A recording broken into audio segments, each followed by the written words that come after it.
What's going on, everyone? Today we're going to be reviewing the top 5 keyboards featured on the Mechanical Keyboards subreddit this past week to see if we can find anything unique, interesting, or just plain cool from other users in the Reddit community. Make sure you watch until the end of the video to see which one came out on top this week. First this week is a board that comes from the user Masterly Thrower, which is a Planck EZ with alpaca switches and F10 flat keycaps from Signature Plastics. The Planck is one of the best ways to get a relatively easy introduction to the 40% and ortholinear sides of this hobby, and for some reason I don't see any board with blank keycaps as frequently as this one. There's something satisfying about the grid on an ortholinear board, but the one thing I would need for a board like this is something to differentiate the F and J keys so I can find my way around.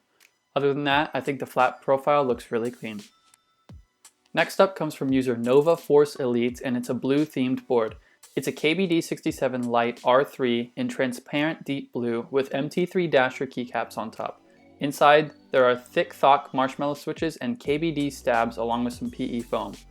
I might be a little biased since I own the MT3 Dasher set myself, but the different blues in this colorway complement each other so well, and the navy on the alphas matches the case pretty much perfectly. If you got a custom cable in the light blue color, it would tie the whole build together and look really great in my opinion. Thanks for sharing. Third this week is another 40% board, but this one has a premium look and feel to it, and it's much more rare than the Planck. This was posted by user Without Weakness, and it's another product designed by Trashman, who has designed a bunch of amazing and unique boards in this community. The case is made from a material called Coriander, and it fits with all minivan compatible PCBs. The keycaps we see are DSA paperwork, which match the case really well, and the picture of the board itself looks like it was done by a professional. This board is going to be super rare given that there will never be another run of this case due to the mess the material made in the shop when they were making it. You might be able to find one secondhand from one of the original buyers willing to sell theirs, but otherwise you'll just have to settle for pictures of this amazing board.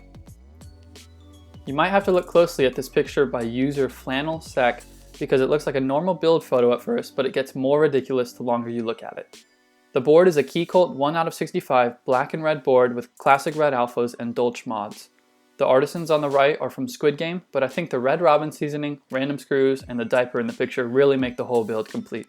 This one definitely got a laugh out of me, so thanks for the sense of humor, and thank you for sharing this week. And the top build for this week isn't focused specifically on a board, but rather these custom keycaps and legends designed by user Lampierre. They designed the legends themselves and then printed them on sticker paper and stuck them onto some blank keycaps they bought separately. This is a really cool idea, and you can even print sub-legends and other useful stuff on them if your board has multiple layers and you want to see all the functionality. The only thing I can think of that would make this even better is to print them with the adhesive on the top so that you could adhere them to the underside of the keycap and your fingers wouldn't wear them out over time. Other than that, this is a great idea, and it's great for people who love all kinds of transparent tech. Great job. And there you have it. Those were the top 5 builds in the Reddit community for this past week. If you're interested in seeing any of the original posts that I featured today, definitely check out the description where I've linked the Reddit post shown in this week's video. This video is part of a series that I hope to post every week, so leave a comment if there's anything different you'd like to see in the future. Thanks for watching, and I will see you all next week with more great builds from the Reddit community.